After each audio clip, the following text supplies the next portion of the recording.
Hello everyone, my self खुशी।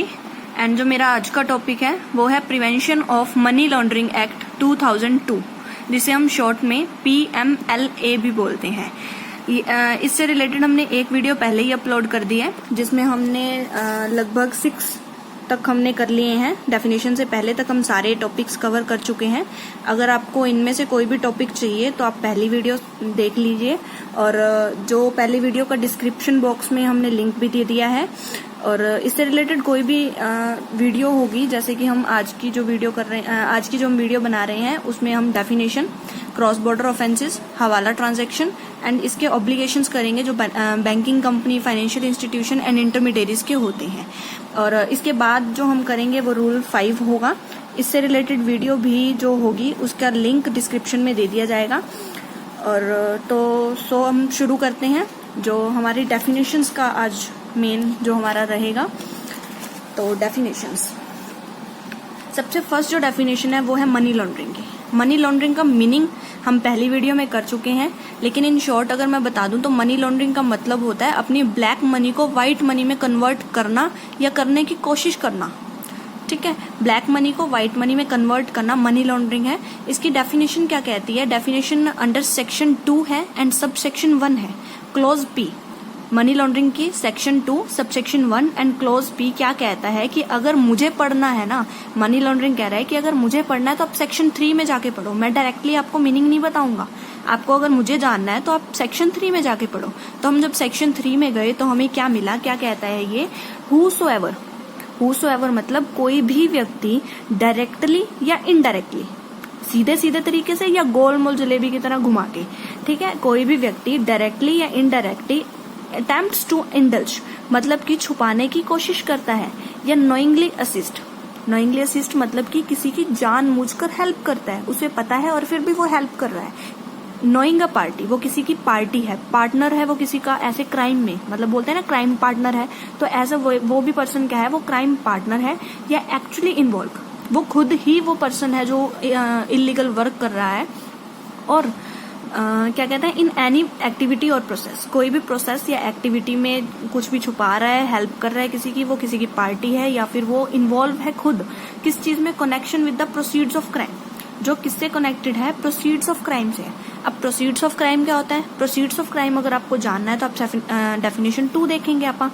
तो क्या कहता है कि वो जो ये चीजें हैं ये कनेक्टेड है to proceeds of crime. In short हम प्रोसीड्स ऑफ क्राइम को इस वक्त हम कह देते हैं कि कोई भी प्रॉपर्टी से कनेक्ट है, और वो प्रॉपर्टी को क्या करता है? उसको कंसीलमेंट करने की कोशिश कर रहा है। कंसीलमेंट मतलब छुपाने की कोशिश कर रहा है, या उस पे अपना हक जमा रहा है, पोसेशन कर रहा है, हक जमा रहा है, या राइट अपना दिखा रहा है उस चीज पे, या ये कह रहा है कि जो उसकी वो प्रॉपर्टी है ना, वो उसने कमाई है, कहीं से अर्निंग की है, या उसका कोई प्रॉफिट है, और या उसे यूज कर रहा है, प्रयोग कर रहा है। ठीक है, तो उसने क्या बोला कि कोई भी व्यक्ति जो डायरेक्टली या इनडायरेक्टली अपनी प्रॉपर्टी को छुपाने की कोशिश कर रहा है, इलीगल वर्क कर रहा है, उसमें हेल्प कर रहा है, या फिर नोइंगली वो पार्टी है या वो एक्चुअली खुद इन्वॉल्व है उस एक्टिविटी या प्रोसेस में जिससे कनेक्शन हमें क्या है? प्रोसीड्स ऑफ क्राइम मिल रहा है। और वो प्रोसीड्स ऑफ क्राइम वो छुपा रहा है, उस पर हक जमा रहा है, या फिर उसे अर्निंग बता रहा है, अपना प्रॉफिट बता रहा है, या उसे यूज कर रहा है। उस चीज को हम क्या बोलेंगे? उस चीज को क्लेम करते हैं कि वो एक अनटेंटेड मनी है। अनटेंटेड मतलब जिसपे दाग है, वो एक ब्लैक मनी है, ब्लैक प्रॉपर्टी है। और उस प्रॉपर्टी को क्या है? उस जो वो पर्सन होगा, हूसोएवर हमने बोला ना, वो पर्सन गिल्टी होगा एज अ मनी लॉन्ड्रिंग के केस में वो गिल्टी पाया जाएगा। ठीक है, तो ये हमारी जो डेफिनेशन थी वो हमें ऐसी ही लिखनी है। पूरी डेफिनेशन है ये, हूसोएवर से लेके यहाँ तक मनी लॉन्ड्रिंग तक। इसको टू द पॉइंट लिखना है, क्योंकि डेफिनेशन है, डेफिनेशन में चेंजेस नहीं किए जा सकते। मनी लॉन्ड्रिंग समझ आया। लेकिन अब जो हमारी डेफिनेशन है सेकंड, वो क्या कहते हैं? Proceeds of crime. Proceeds of crime हमने यहाँ पर किया। प्रोसीड्स ऑफ क्राइम को हमने शॉर्ट में क्या कहा कि प्रॉपर्टी। अब यहाँ पर समझो प्रोसीड्स ऑफ क्राइम होता क्या है। प्रोसीड्स ऑफ क्राइम जो कि सेक्शन 2 सबसेक्शन 1 क्लोज U क्या कहता है कि एज एनी प्रॉपर्टी, कोई भी प्रॉपर्टी ड्राइव्ड की जाती है या ऑब्टेन की जाती है, डायरेक्टली या इनडायरेक्टली, सीधे से रूप से या फिर घुमा के, ठीक है, बाय एनी पर्सन, किसी भी पर्सन के द्वारा, as a result of criminal activity, अपनी क्रिमिनल एक्टिविटी करने के बाद कोई भी पर्सन डायरेक्टली या इनडायरेक्टली कोई भी प्रॉपर्टी को ड्राइव्ड करता है या ऑब्टेन्ड करता है रिलेटेड टू शेड्यूल ऑफेंसेस। मतलब वो जो क्रिमिनल एक्टिविटीज हैं, वो जो एक्टिविटीज हैं शेड्यूल ऑफेंसेस से रिलेटेड है। और अभी शेड्यूल ऑफेंसेस क्या होता है ये हम डेफिनेशन 3 में करेंगे। ठीक है, सीधी सी बात समझ लो कि शेड्यूल ऑफेंसेस कर रहा है और क्रिमिनल एक्टिविटीज जो शेड्यूल ऑफेंसेस से रिलेटेड क्रिमिनल एक्टिविटी के रिजल्ट से कोई भी पर्सन डायरेक्टली या इनडायरेक्टली कोई भी प्रॉपर्टी को ड्राइव्ड करता है या फिर ऑब्टेन करता है, प्राप्त करता है, तो उसे क्या बोला जाएगा, प्रोसीड्स ऑफ क्राइम बोला जाएगा। और इसमें क्या बोला है कि और the value of such property, हमने सिर्फ यहाँ पे प्रॉपर्टी नहीं लेनी, हमने कैश भी लेना है। कैश इन द सेंस की value of such property, property की वैल्यू मतलब उसकी अमाउंट भी हम इसमें इंक्लूड करेंगे। और where such property is held और टेकन आउटसाइड द कंट्री, अगर ये जो प्रॉपर्टी है जो हमने ड्राइव्ड किया या ऑब्टेन किया, अगर वो बाहर किसी कंट्री में लोकेटेड है ना, मतलब कि वो बाहर आउटसाइड किसी कंट्री में फॉरेन में है, तो उसकी इक्विवेलेंट जो वैल्यू होगी ना, उस प्रॉपर्टी की इक्विवेलेंट वैल्यू होगी अपनी कंट्री में, उसे भी हम प्रोसीड्स ऑफ क्राइम कहेंगे। ठीक है, जो थर्ड डेफिनेशन है वो हमने यहाँ की शेड्यूल ऑफेंसेस, फोर्थ हम प्रॉपर्टी की करेंगे। तो शेड्यूल ऑफेंसेस क्या कहता है, शेड्यूल ऑफेंसेस जो होते हैं उसका मतलब होता है अपराध, जो हमने अपराध किए हैं in section 2 subsection 1 clause y। क्या कहते हैं, वो क्रिमिनल एक्टिविटीज ऑफेंसेस जो कि स्पेसिफाइड है अंडर पार्ट ए। इसमें क्या किया, शेड्यूल ऑफेंसेस में इन्होंने शेड्यूल बना दिया, उन ऑफेंसेस का शेड्यूल बना दिया। इन्होंने 3 पार्ट्स में अपने शेड्यूल्स को कवर कर दिया, पार्ट 1, पार्ट ए जिसे बोलते हैं, पार्ट बी एंड पार्ट सी।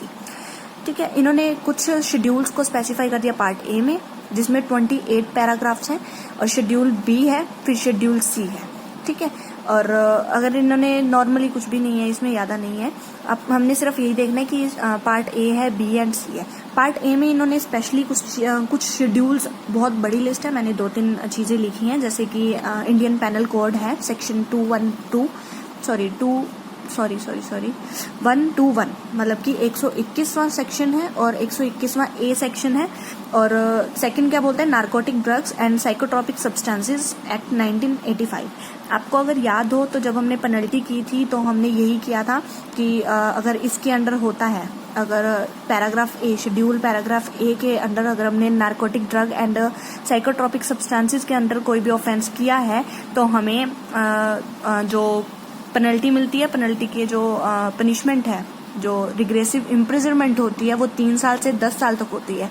ये अगर आपने नहीं किया तो आप फर्स्ट वीडियो में देख लीजिए, फर्स्ट वीडियो का लिंक डिस्क्रिप्शन बॉक्स में दिया हुआ है, उसमें मैंने डिटेल में समझाया है इसके बारे में। ठीक है, नारकोटिक ड्रग्स वगैरह के बारे में। और जो पार्ट बी है उसमें क्या कुछ लिस्टेड जो चीजें हैं, स्पेसिफाइड चीजें हैं, वो क्या है, आर्म्स एक्ट 1959 है, वर्ल्ड लाइफ है जो कि प्रोटेक्शन करता है, वो 1972 है, और प्रिवेंशन ऑफ करप्शन एक्ट जो कि पार्ट बी के अंदर लिया गया है 1998, और बहुत सारी इसमें लिस्ट है। और जो पार्ट सी है, सी में क्या चीजें स्पेसिफाइड किया गया, अगर हम क्रॉस बॉर्डर ट्रांजैक्शन कुछ करते हैं या ट्रांस बॉर्डर ट्रांजैक्शन करते हैं, कोई क्राइम करते हैं, तो उसमें क्या है, पार्ट सी है, कौन सा, ट्रांस बॉर्डर क्राइम या फिर क्रॉस बॉर्डर ऑफेंसेस। ठीक है, कोई भी क्रॉस बॉर्डर ट्रांजैक्शन करते हैं तो पार्ट सी में आता है। और इसमें मेन चीज जो है, ये ऑफेंसेस पार्ट बी की क्या कहता है कि if the total value of such offences is 1 crore और 30 और मोर होगी, तभी हम क्या है इसको पार्ट बी के अंदर लेंगे, अदरवाइज इसको हम नहीं लेंगे। ठीक है, तो थर्ड हो गई हमारी डेफिनेशन। जो हमने फोर्थ डेफिनेशन करनी है वो हमें करनी है प्रॉपर्टी की। प्रॉपर्टी क्या होता है, तो प्रॉपर्टी जो है वो सेक्शन 2 सबसेक्शन 1 क्लॉज वी के अंदर है। प्रॉपर्टी का क्या मतलब बताया इन्होंने definition, property means any property, कोई भी प्रॉपर्टी या कोई भी एसेट ऑफ एवरी डिस्क्रिप्शन, कोई भी डिस्क्रिप्शन की, चाहे वो कॉर्पोरियल हो, इनकॉर्पोरियल हो, मूवेबल हो, इमूवेबल हो, टेंजिबल हो या इंटेंजिबल हो, कोई भी प्रॉपर्टी हो। ठीक है, और इसमें एक चीज और बोली गई है कि विच इंक्लूड एनीथिंग, कोई भी चीज, चाहे वो मनी हो या मनी के इक्विवेलेंट हो। तो हमने क्या किया कि मनी या मनी के इक्विवेलेंट कोई भी चीज हो, जैसे कि कोई भी मनी हो, प्रॉपर्टी हो, शेयर्स हो, या इट ऑल्सो इंक्लूड, कौन कौन सी चीजें इसमें इंक्लूड होती हैं, जैसे कि कोई डीड हो। डीड कौन सी होती है, जैसे कि हमने पार्टनरशिप डीड की है जिसमें सारे रूल रेगुलेशंस लिखे होते हैं, या फिर इंस्ट्रूमेंट एविडेंस टाइटल होता है, या कोई भी प्रॉपर्टी पे जो इंटरेस्ट मिलता है वो भी इसके अंदर इंक्लूड होगा, या कोई भी एसेट जो कहीं भी लोकेटेड हो, वेयर एवर लोकेटेड, कहीं भी लोकेटेड हो, चाहे वो इंडिया में हो या फिर फॉरेन कंट्री में हो, वो भी क्या है, अंडर द प्रॉपर्टी आएगी। ठीक है, एंड जो नेक्स्ट है वो है हमारा ट्रांसफर। ट्रांसफर क्या होता है? अब प्रॉपर्टी को हम ट्रांसफर भी करते हैं, प्रॉपर्टी को ट्रांसफर कर सकते हैं या किसी भी चीज को ट्रांसफर कर सकते हैं, तो वो हम कैसे करेंगे? ये डेफिनेशन 5 है। इसमें क्या बोलते हैं कि ट्रांसफर का जो इंक्लूड करते हैं, इसमें हम सेल करते हैं, कोई भी चीज को बेचना, खरीदना या मॉर्गेज करना, किसी भी चीज का को गिरवी रखना, या प्लेज और मॉर्गेज दोनों का मतलब ही गिरवी रखना होता है। लेकिन जो मॉर्गेज होता है वो इमूवेबल प्रॉपर्टी पे होता है, जैसे कि कोई बिल्डिंग हो गया, लैंड होगा, या इमूवेबल प्रॉपर्टी आपको पता ही होगा जो हिल नहीं सकती, मूव नहीं हो सकती, जैसे लैंड, बिल्डिंग। उस पर अगर हम कोई भी लोन लेते हैं गिरवी रखकर उस प्रॉपर्टी को, तो उसे मॉर्गेज बोला जाता है। प्लेज होता है मूवेबल प्रॉपर्टी पे, जैसे कि हमारी कोई भी फर्नीचर होता है या कोई गोल्ड है या कुछ कोई भी ऐसी चीज जो मूव की जा सकती है, ठीक है, तो उसको बोलते हैं प्लेज। प्लेज करना, मॉर्गेज करना, सेल, परचेज या गिफ्ट में किसी को कुछ भी दे देना, वो भी क्या है? ट्रांसफर में कहलाती है। ट्रांसफर का सीधा सा मतलब क्या होता है कि अपने राइट को ट्रांसफर करना, अपने हक को किसी को दे देना, वो कहलाता है ट्रांसफर। तो अपना गिफ्ट दे देना किसी को लोन देना, लोन भी एक तरीके से उसने जिसके पास पैसे थे उसने अपने पैसे किसी और को दे दिए कि हाँ तू यूज कर, उसके बदले में तू मुझे अपनी प्रॉपर्टी दे दे कुछ दिनों के लिए, जब तक वो लोन पेमेंट नहीं कर देता। तो वो लोन भी क्या होता है? ट्रांसफर के वे में होता है। और other any form of transfer of right, अपने राइट को, टाइटल को, पोजेशन, अपने हक को, लीन को, अधिकार को ट्रांसफर करना ही क्या कहलाता है? ट्रांसफर। ठीक है, तो नेक्स्ट डेफिनेशन है वो है पेमेंट सिस्टम। पेमेंट सिस्टम जो है under section 2 subsection 1 and close RB के अंदर है।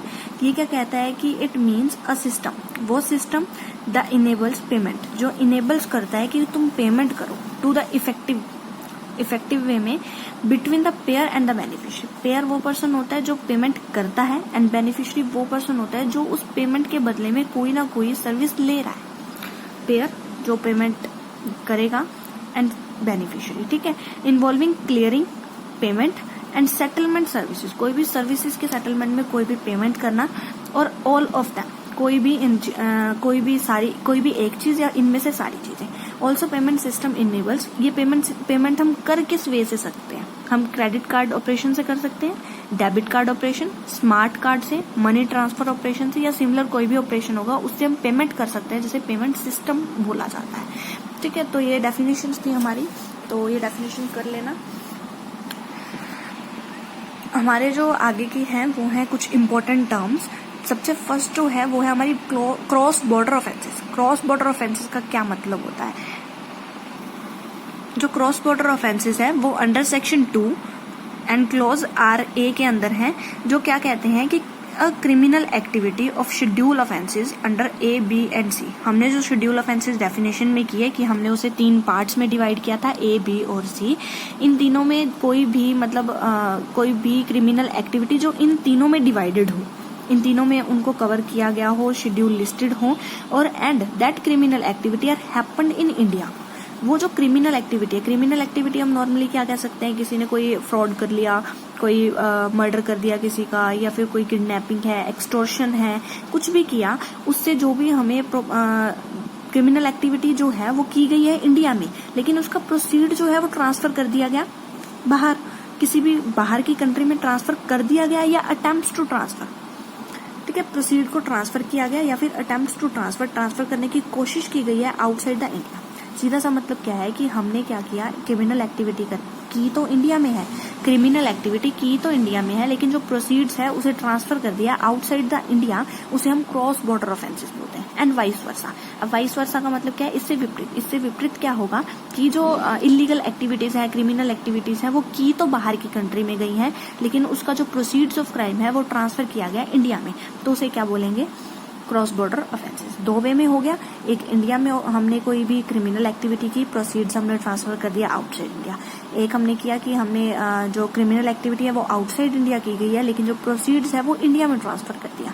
प्रोसीड्स मतलब उससे जो भी कमाया, प्रॉपर्टी है या फिर कुछ भी है, कैश भी हो सकता है, कोई प्रॉपर्टी, शेयर, मनी, कुछ भी, ठीक है, वो हमारा क्या होता है? प्रोसीड्स ऑफ क्राइम होता है।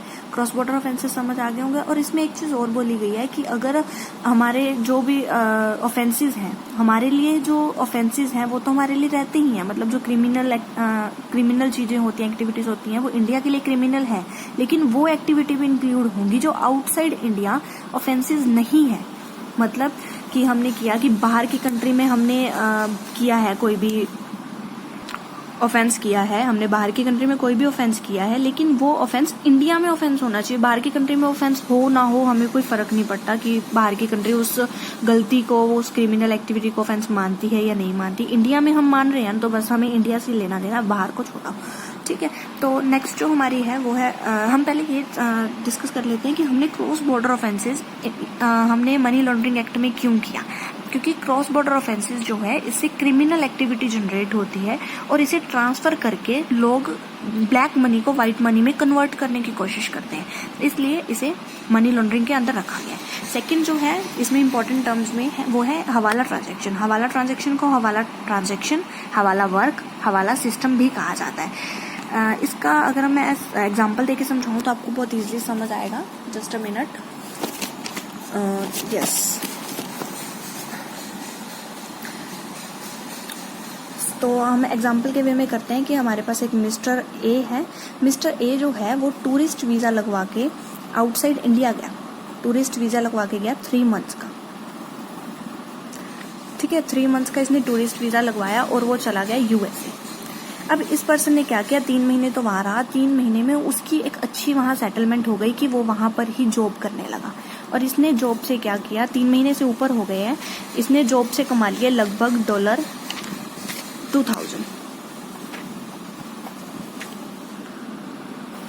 उसने क्या किया, $2000 वहां से कमा लिए। और अब वो 3 महीने उसे वहां गए को हो गए हैं, उसने अपना जो टूरिस्ट वीजा है वो उसका खत्म हो गया। अब उसका अगर टूरिस्ट वीजा खत्म हो गया है तो अब वो वहां पर अगर रहेगा तो वो इलीगल वे से रहेगा, लीगली तो वहां पर रह ही नहीं सकता क्योंकि उसका टूरिस्ट वीजा का जो डेट है वो खत्म हो चुकी है। तो अब उसने क्या किया, जो उसने जॉब की उसने $2000 कमा लिए हैं, अब वो चाहता है कि उसकी फैमिली जो कि इंडिया में है, इंडिया में जो उसकी फैमिली है, अब उस तक वो क्या है, मनी ट्रांसफर कर दे।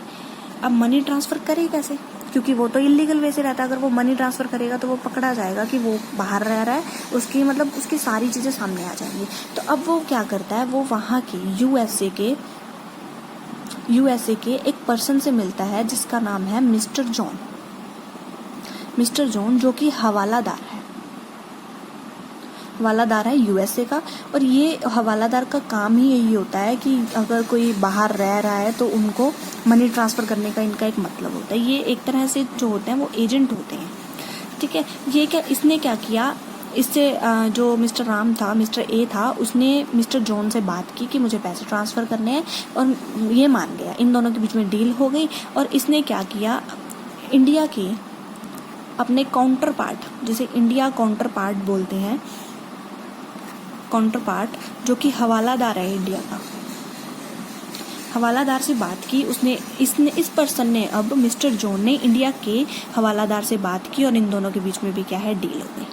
इन दोनों के बीच में डील हुई और इसने कहा कि आप एक पासवर्ड ले लो या फिर कोड ले लो। और ये कोड मिस्टर जॉन के पास गया, मिस्टर जॉन ने बताया ए को, और ए ने क्या किया, ये ए है और ए ने क्या किया, अपने उस कोड को अपनी फैमिली को बता दिया। अब जो ये फैमिली है, इसने क्या किया, ये कोड लेकर चली गई इसके पास और इसने क्या किया, पैसे ट्रांसफर कर दिए यहाँ पे। और इसके रिटर्न में क्या है, इसने इसे कोड बताया और इसके रिटर्न में इसे क्या है, मनी मिल गई इन रुपीस। ठीक है, अब यहाँ तो डॉलर थे और यहाँ क्या मिल गई, इसको रुपीज में मनी मिल गई। ठीक है, अब इसमें सिस्टम क्या होता है कि जो हवालादार है यहाँ का और यहाँ का, ये भी तो कुछ पैसे लेंगे, किसी पैसे की वजह से ही कुछ कर रहा, कोई भी बंदा है कुछ भी करेगा तो पैसे की वजह से ही करेगा। तो इस हवालादार क्या करते हैं, ये डॉलर को, जो ये हवालादार है, कन्वर्ट करता है। ये कन्वर्ट किस चीज में करता है, अपने मन चाहे रेट पे करता है। जो ऑफिशियल रेट होता है उस पे नहीं करेगा। ये ऑफिशियल रेट के अलावा जो रेट होगा वो अपनी मर्जी से किसी भी रेट पर उस डॉलर को रुपये में कन्वर्ट कर देता है। ठीक है, प्लस ये अपना कमीशन काटता है, कमीशन माइनस करेगा ये अपना कमीशन। ठीक है, इसने क्या क्या किया, एक तो अपने मनचाहे रेट पे थी, ऊपर से इसने कमीशन काट लिया। और जो ये सेकंड पर्सन होते हैं, इसके पास जो अमाउंट जो उसने बताई अमाउंट, उसमें से इसने भी अपना कमीशन काट लिया और जो amount last at the end जो अमाउंट बची उसे क्या है, इसे इन रुपीस ट्रांसफर कर दिया।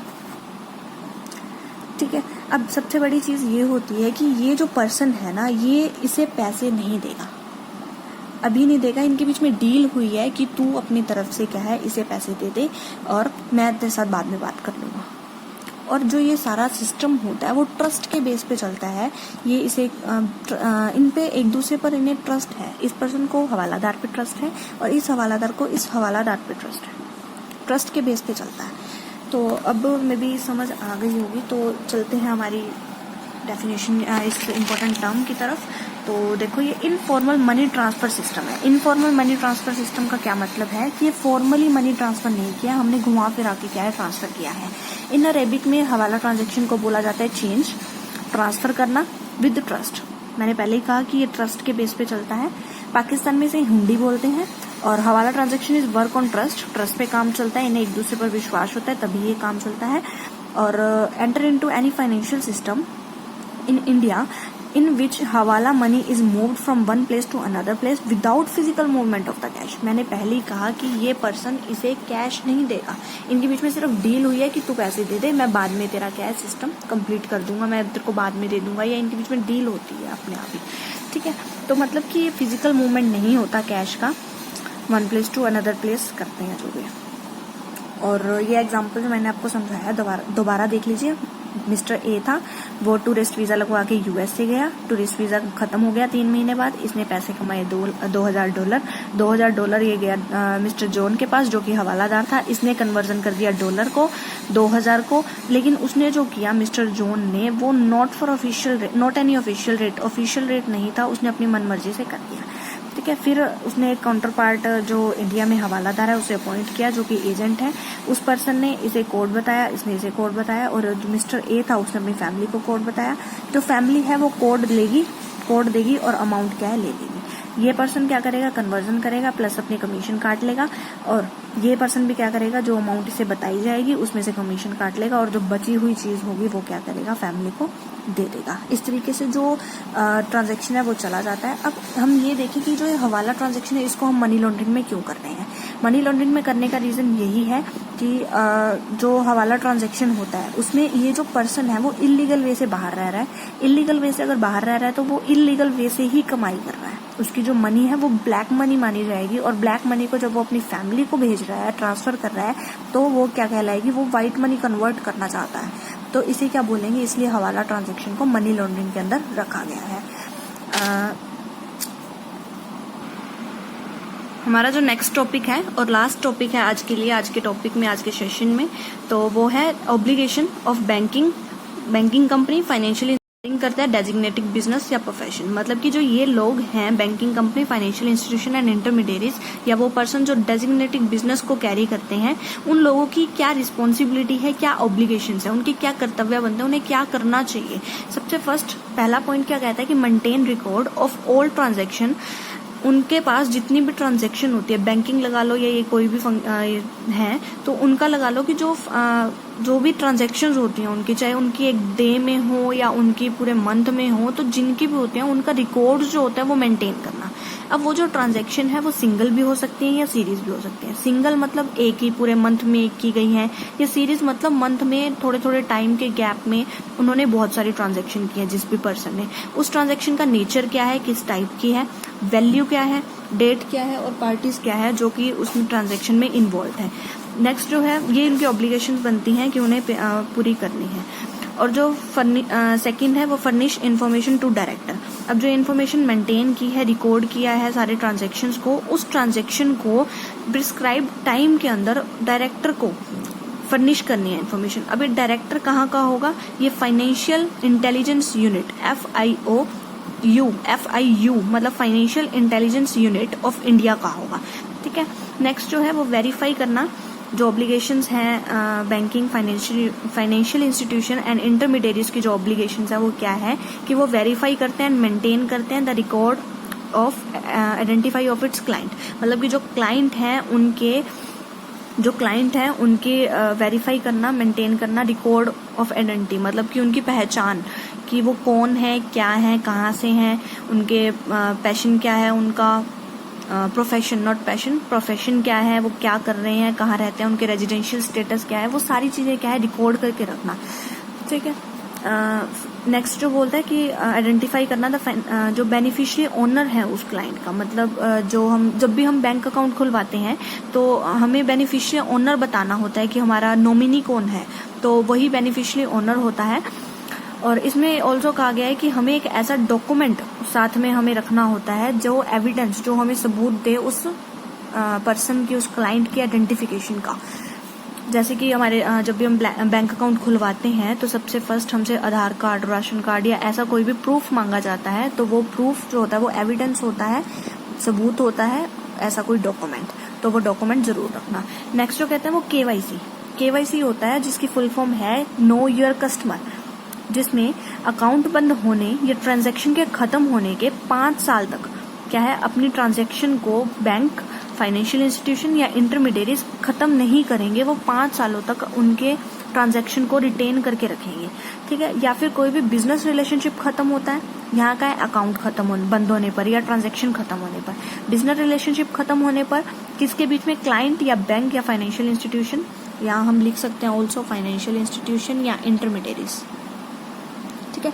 इंटरमीडिएरीज बैंक या फाइनेंशियल इंस्टीट्यूशन के साथ रिलेशनशिप खत्म होने पर भी क्या है 5 सालों तक क्या है उस ट्रांजैक्शन के रिकॉर्ड को, उस ट्रांजैक्शन का रिकॉर्ड रखना होता है और उस क्लाइंट की इंफॉर्मेशन को रखना होता है। और इन दोनों में से विच एवर इज लेटर, जो चीज बाद में हो, चाहे वो अकाउंट बंद बाद में हो या रिलेशनशिप बाद में खत्म हो। रिलेशनशिप खत्म होने का क्या मतलब है कि उनका जो अकाउंट बंद होना भी कह सकते हैं हम इसको, या फिर कोई रिलेशनशिप खत्म होना, उसने अकाउंट बंद करवा दिया, या फिर death of the account holder, जो भी क्लाइंट है, अकाउंट होल्डर है, अगर उसकी डेथ हो जाती है, वो पर्सन पागल हो जाता है या फिर इंसॉल्वेंट हो जाता है, दिवालिया हो जाता है, कंगाल हो जाता है, तो भी क्या है बिजनेस रिलेशनशिप खत्म माना जाता है।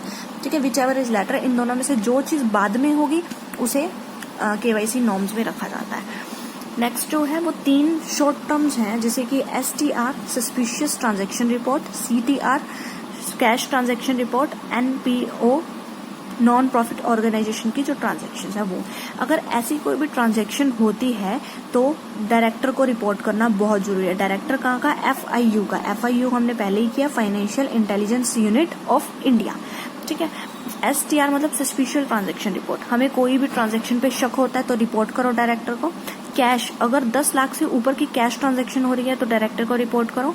नॉन प्रॉफिट ऑर्गेनाइजेशन अगर ट्रांजैक्शन कर रही है, मतलब ज्यादा ट्रांजैक्शन कर रही है, क्योंकि जो नॉन प्रॉफिट ऑर्गेनाइजेशन है वो प्रॉफिट के बेस पे नहीं चलते, लोगों के वेलफेयर के लिए काम करती है, तो अगर ये ट्रांजैक्शन कर रही है तो भी डायरेक्टर को इन्फॉर्म करो। नेक्स्ट क्या कहता है कि every information maintain shall be kept confidential, जो भी इन्फॉर्मेशन बैंक ने, फाइनेंशियल इंस्टीट्यूशन ने या इंटरमीडिएरीज ने मेंटेन की है उसे गुप्त रखना है, कॉन्फिडेंशियल रखना है, किसी को बताना नहीं है। ठीक है। जो नेक्स्ट है ये ऑब्लिगेशन बनती है सब banking company, financial institution and intermediaries की। जो director and director has right to call the make inquiry related to the record maintain, जो भी रिकॉर्ड मेंटेन किए गए हैं डायरेक्टर किसी भी time banking company, financial institution and intermediaries को बुला के इंक्वायरी कर सकता है कि ये डिटेल क्या है, क्या रिकॉर्ड है या कुछ भी क्या है, डायरेक्टर पूछ सकता है रिकॉर्ड्स के बारे में जो मेंटेन किए गए हैं। ठीक है। अब हमने जो किया वो हमने ये 7 पॉइंट्स किए जो कि ऑब्लिगेशन है, 7 पॉइंट्स किए जो कि ऑब्लिगेशन है bank, financial company, financial institution and intermediaries के। लेकिन अब ये कहते हैं कि अगर बैंक, फाइनेंशियल इंस्टीट्यूशन या इंटरमीडिएरीज अपने काम को पूरा नहीं करते हैं, अपनी ऑब्लिगेशंस को पूरा नहीं करते हैं अच्छे तरीके से, तो जो डायरेक्टर है उसको राइट है कि वो फाइन इम्पोज कर सकता है उन पर्सन्स पे। कितना फाइन इम्पोज करेगा, मिनिमम जो है वो 10,000 है और जो बढ़कर 1 लाख तक हो जाता है। कितना, 10,000 से 1 लाख तक एक्सटेंड हो जाता है, वो अकॉर्डिंग टू सिचुएशन है। और ये ईच फेलियर के लिए है, अगर आप एक बार गिल्टी होते हो तो आपसे इतना लिया जाएगा, एक्सटेंड होकर इतना, अगर आप दूसरी बार फिर करते हो तो फिर। ठीक है। तो ये हमारा लास्ट टॉपिक था। ये सारी ऑब्लिगेशंस बनती हैं बैंकिंग कंपनी, फाइनेंशियल इंस्टीट्यूशन और इंटरमीडिएरीज की। और जो हमने आज की वीडियो में किया definitions, cross border offences, hawala transaction and जो ऑब्लिगेशन है banking company, financial institution and intermediaries की, एंड डेजिग्नेटेड बिजनेस एंड जो उसके प्रोफेशन में इन्वॉल्व्ड पर्सन्स होते हैं उनकी भी। ठीक है, जो ये ऑब्लिगेशंस है वो बहुत इंपॉर्टेंट है, ये डेफिनेशंस भी आ जाती हैं और क्रॉस बॉर्डर ऑफेंसेस एंड हवाला ट्रांजैक्शन भी होता है। और जो हमने जो पहले की वीडियो में किए थे वो हमने यहाँ तक कर लिया था, इतना पार्ट हमने पहले ही कर लिया है इस एरिया तक, तो वो उसका डिस्क्रिप्शन में लिंक मिल जाएगा आपको वीडियो का, वो भी आप कर लीजिएगा। अगर आप पहले वाली वीडियो करते हैं तो ये आपको अगली वीडियो को सुनने का आएगा। और जो अगली वाली वीडियोस हैं वो हम आगे करेंगे। जो पावर है, पावर ऑफ इन्वेस्टिगेटर, वो हमने फर्स्ट ही वीडियो में कर लिया है। अगर आपको पावर करनी है इन्वेस्टिगेटर की वो भी आपको फर्स्ट वीडियो में मिल जाएगी। जो अगली वीडियो होगी वो हमारी होगी रूल 2005, जिसमें हमें जो ऑब्लिगेशंस होती हैं उसी को डिटेल में पढ़ना है। पावर रूल है 2005 का। ठीक है, सो आई होप समझ आ गया होगा, थोड़ी डिटेल्ड वीडियो रही। And have a good day. अगर आपको मेरी वीडियो पसंद आए तो लाइक ज़रूर करना। Thank you for listen me very carefully. Thank you, bye.